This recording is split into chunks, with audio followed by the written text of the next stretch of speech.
Lekin Alloh taolo bu dunyoni biron bir oyatda maqtamadi. Biron bir oyatda maqtamadi.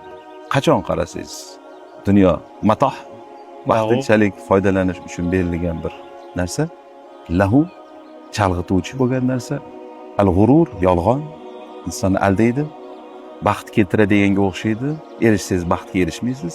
Zina usti bijir-mijir, yaltiroq, lekin ichi puch. Zahro ochilib turgan gulga o'xshaydi, lekin ozgindan keyin so'lib qoladi. Ya'ni bu dunyo vaqtincha, o'tkinchi, tuproqqa aylanadigan bir kun kelib. Bu narsalar bizga ko'rinmaydi. Ko'zimiz bilan qaraganimizda biz yashillikni ko'ramiz, tuproq ko'rmaymiz. Bizga bu zindondek tuyulmaydi. Vaholanki hadisda Nabiy sallallohu alayhi vasallam mo'minni zindoni deydi. Ya'ni biz ko'zimiz bilan ko'rib turgan narsani Qur'on inkor qilyapti, hadis inkor qilyapti. Bu degani hatto ko'zingizga ishonmang degani. Ko'z bilan ko'rib turgan narsangizga ishonmang degani. Nimaga ishoning?